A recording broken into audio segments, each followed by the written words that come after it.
What's going on, everyone? It's Mike back again.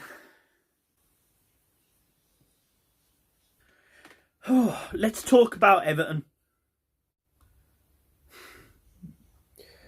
Let's just go over sort of the 8 games that we've played this season. We won't necessarily go into detail on all the games, but you know, we've had some good results, we've had some bad results. I'm going to start with the good ones. So we go away at Spurs and win 1-0. Game that Everton could have won more. We played West Brom. We played Crystal Palace. We played Brighton. We played Liverpool. And, you know, we got 13 points in 5 games. And you think Everton, top of the league, we're flying. Absolutely flying. And then disaster happens. We go to Southampton. They play us off the park. They beat us, rightly so. We go to Newcastle. We show nothing. And then we go 1-0 up against United at home. And you sort of think, yeah, we've turned a corner. We had the opportunity to make it 2-0 and bottled it. You know, in the best sense of the word, we bottled it. You know, we just... You know, as soon as it went 1-1 and the defending was that bad, you knew it was going to be a bad day. And it was just fucking shit. It was just fucking shit. You know, the football was poor. It was rough. The ball getting down, the movement, it was just slow, lethargic. I felt really sorry for, well, us as fans, because we just didn't do anything. You know, we didn't do anything, and it was a very disappointing game. So I think we currently sit 7th or 8th, 13 points from 8 games. And look, it's not a bad return. It's not horrific. But 3 straight defeats now, that's something that Everton have got to obviously be working on. Something that Everton have got to go out to fix. We've got some tough fixtures coming up against teams that you should expect us to win. You know, Fulham, Leeds, Burnley. You know, these are games that Everton should be winning home and away. So, you know, we need to be seeing a different Everton. Richarlison coming back into the team will help. But, you know, to assess where we are after 8 games, we definitely should have won at least one more game, you know, which puts us in the top 3. But, bearing in mind, we all know this is a transition season. We all know we need a new goalkeeper.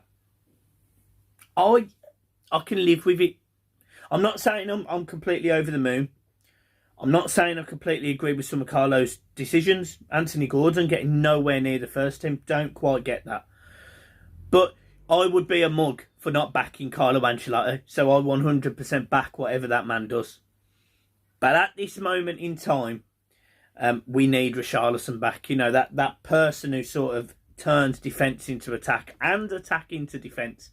You know, that man who tracks back, gets tackles in, the man who sort of helps us open up the pitch, because we have struggled with that. You know, Bernard's always cutting in on his right foot. You know, Rodriguez is always cutting in on his left foot off the right. It's hurting, because it's allowing teams to get down our wings. And at least with Richarlison on there, you do cover the one wing, which leaves Allen and Doucouré with less work to do. And that's just obvious, in my opinion. The other thing I'm going to say as well, and this isn't a criticism of Carlo Ancelotti by any means, but I don't know how much time they spend on defending, because we've conceded a hell of a lot of goals this season. And a lot of teams have. I'm not going to sit here and say they haven't. This season's been one of the worst, in my opinion, for defending ever. It's been shocking. But you don't expect Carlo Ancelotti's side to be poor defensively, and Everton is. Now, yes, he hasn't got world-class players at the back. You know, Luca Dean's arguably up there as a left-back. You know, he's probably, in my opinion, he's probably up there, top 10, top 20 best left-backs in the world. He's certainly a very good player. But the rest of the back 3, you can't say that. And you certainly can't say that with Pickford. So it's a lot of work to be done there. You know, whether that be in January, whether that be next summer, there's a lot of work to be done there. And, you know, my only hope is that happens. It's really key that happens, because, well, we're fucked if we don't. What I also wanted to do was do this video and just give you a little insight into me a bit more. You know, there's a lot of new subscribers, and some of you want to get to know the man, and I am the man. Joking, fucking hell. I'm going to tell you some of my favourite YouTube channels, for example. I'll sort of share with you some of my hobbies, and, you know, you can sort of see if you relate to that. So, a lot of you don't know why I'm an Everton fan, but I'm from Birmingham, and trust me, whenever you're a red shot, that's the first fucking thing you come on here to say. So, I'm an Everton fan because my dad is from Liverpool. You know, born and bred, had a season ticket. My granddad, my dad, their dad, all had Everton season tickets. I'm the first person in my family to be born in Birmingham, you know, on the male side. And yeah, look, my dad couldn't find work in the 80s in Liverpool, moved down to Birmingham, met my mum, the magic happened, and this lord was born. I'm joking, fucking hell. So yeah, so that's me really. I love Everton. I get this real sense whenever I go to the game. I get this overwhelming feeling of love, as if I should be from, you know, County Roads, or, you know, living on the Bullens, whatever. I love the place. I absolutely love the place. I love the fans. I love the people. I don't think you'll ever see a more generous set of people than you will Scousers. Certainly from the blue side. And look, this isn't about personal pops, but, you know, I'm sure the red side are generous as well. Another thing I wanted to say as well about, you know, I love that feeling when you go to Everton. I love the camaraderie you get with the fans. You know, we love it, having a bevy before the game in the fan zone, and then being able to sort of have a laugh and a joke as you walk in the stadium, get yourself a pie. As you can see, I have fucking plenty. But it's just nice, you know. You go and take your seat, you sit down, and Goodison's not like any other football stadium. And trust me, I've been to lots, I've played at lots. You know, I had a youth career which was ended by breaking knee, unfortunately. But, you know, I'm used to seeing football stadiums in their glory, and, you know, I really love Everton for what they've done. You know, I've been a club mascot as well, which was amazing, and I absolutely adore the place. I really do. So, right, let's talk about something else. Pokemon. So, Pokemon's like a secret little love of mine. I love Pokemon. I have done for years. Had the entire base set collection, jungle collection, dark collection. I had the lot. And then a few years ago, I needed some money, so I sold them. Which was a massive mistake, because now they're worth a fortune. That collection that I probably sold for 500 quid or 400 quid then is probably worth about £2,500 now. So my big scream out to you is if you're a granddad or a dad watching this and your kids are into Pokemon cards, buy them cards. Just look after the hollows. Look after the hollows. Look after the reverse hollows. Look after the V cards, the GX cards. Look after all of them, because they are important. You can get yourself sleeves. Just put the cards in a sleeve. If you're going to get the half-rigid sleeves, get them, because honest to God, they will be worth a fortune in years to come. And, you know, not everyone can put £5, £10, £15 away a month for their kids, but they can buy them a pack of Pokemon cards every so often. Spend that time opening with them and looking after their cards for them, you know. So you could do that, or like I've been doing, is just buying a different pack every time one comes out. I buy a pack. So there's a box up there, and there's some packs, and that'll be, you know, something that one day my little boy will be able to sell or open, and hopefully there'll be some good stuff in it that, you know, will make him some money. Yeah, that's that. Favourite YouTube channels. Now this was a question that was asked to me. What's your favourite 5 YouTube channels? Now, there's a guy, he's absolutely fucking hilarious, and he's only done about 10 videos. He's been going 2 months, and he's hit 125,000 subscribers already. He's fucking hilarious. And he talks about watches. It's the channel Pride and Pinion. By far one of the funniest watch channels I've ever watched. And if this guy ever saw this channel, my God, if you can get me a Rolex Daytona, oh my God, that would be the pinnacle. You know, that would be that watch is stunning. It's as he says, it's class. It's absolute class. I just fucking love him. Like, he's hilarious. He's one of the funniest guys on the internet. And his editing team, do a fucking phenomenal job with his videos. I can't sit there, and they do a brilliant job with his videos. His setup, his sound, much better than this. Me sitting in my fucking bedroom. It's fantastic. It really is brilliant. So, yeah, there's that one. That's probably number one at the minute. Number two is KSI Ola GBT.2, his second channel. Some of the content he puts on there, his Reddit videos, KSI's, some of his videos are hilarious. And I appreciate that's not for everyone's cup of tea who's watching this video now. And I do get it. Like, I get it. But just some of the stuff's funny. You got to remember, I'm still 28, so I like to think that I'm still young, not too old, but I am getting old. So he's up there. Number three, really into Randolph and Pokérand at the minute. Randolph's Pokemon channel is fantastic, absolutely brilliant, really, really impresses me. And, as a result of Logan Paul showing off Pokemon cards, he sort of soared.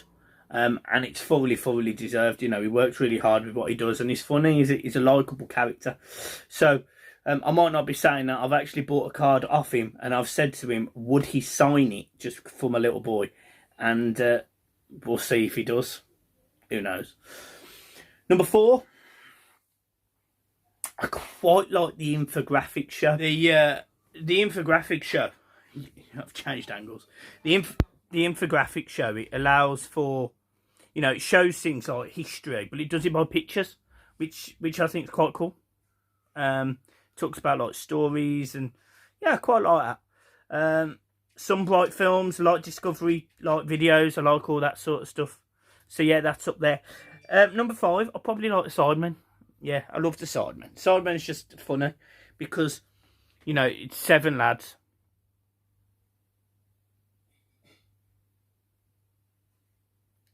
It is 7, isn't it? Yeah, 7 lads. 7 lads. They just like to have a laugh and a joke. Josh is like the granddad of the group. Ethan's completely transformed as a man. KSI, JJ. Then you got Vic, Simon. It's a good bunch. Then obviously Harry's kind of like the funny sprinkle on top, and then you've got Toby, who's a bit more. I don't know. Toby's a weird one for me. But yeah, so I love that sort of stuff. In terms of football content, it's a difficult one. In terms of football content, I actually don't rate a lot of channels. I think that football content can be quite boring. People just sit there just like this and sit at talking about games and whatever. And I get it. Like, we do watch-alongs, and if I thought they were boring for people to watch, I wouldn't do them. It's important. Fucking hell. I mean, could you imagine someone sitting there watching that sort of you'd be bored shitless. You wouldn't get any views, and we're quite lucky really that we seem to be doing quite a good job, and we're getting lots more views, and we're very grateful. We don't do loads on pushing on Twitter. We don't do loads of pushing on Instagram and Facebook and all that. It's all tried to be organic and all tried to be us, who we are. So, yeah, in terms of football podcasts or shows, it's probably True Geordie's got to be in there. The Kickoff, they've got to be in there. I don't necessarily agree with everything he says. I don't understand why the fuck they haven't had me on yet. I mean, what's that about? So they're up there. I love Expressions. My God. The other day he said Toby-Wan Kenobi. That killed me. I was talking to him in his stream. It was hilarious. Fogden shouting out, giving us shout outs, getting people to come over and watch us. That's massive, like really big. So appreciate that. So yeah, there is some good content creators, but I just don't massively rate a lot of them, to be honest, and that's me being pretty blunt. I like ones that sort of get interactive with people, watch-alongs, go through comments, have a laugh and a joke. That's what it's about. You know, you can't take yourself too serious. And then the other question was, the last question that somebody asked me was, you know, where would you like the channel to be in 5 years? Well, me being me, I'm incredibly ambitious. You guys may or may not know that, but I am incredibly ambitious. And, you know, 4 years ago, Mr. Beast had 10,000 subscribers. So why can't it be that I've got 46 million and me and John are, you know, able to donate millions and millions of pounds a year to charities, replanting trees, you know, looking after society, giving back to people, because that's what I'd do. You know, if I was in that position, I'd give as much as I could back, because, you know, I'm not in that position. I try and donate what we can from the channel. You know, we've donated for kids eating. We've donated shirts and stuff to people. We've done birthday cards for people, but it's nowhere near what I'd want to do. So for me, I would love to hit 1 million subs and be able to give something back. 5 years, it's a big ask. Channel's got to go viral, but you never know. So guys, well, I'm going to leave it there. Have a fantastic evening. Fantastic evening.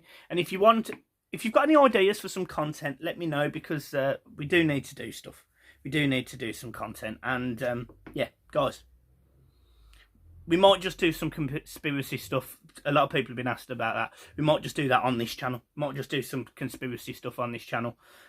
Might do some ghost hunts on this channel, some abandoned buildings on this channel, and diversify this, not just from football, but into everything else. Also, I am thinking, although this could be mad, I don't know whether this will work, a YouTuber called PokeRev, he did a live stream from 96,000, and he said he would open Pokemon card packs until he hit 100,000, but he got to 105,000. Now, I can't say I'm going to open Pokemon cards, but I think me and John might just go live until we hit like 7,500. It's 320 odd subs. Now, that's a big ask, but I need your help. You know, that's what it's about. I need your help. I need you to sub to the channel. I need you to share it. You know, we are putting the graft in. Oh, you know, I really want this to work. I really want this to be that I could do this every day for you. Different medium, different content. I'd love to, but I can't because I've got a job. So, help me out and I'll help you out. Guys, I'm going to leave it there. Have a fantastic time. And look, I'm going to leave it as we keep leaving it. Up the Toffees.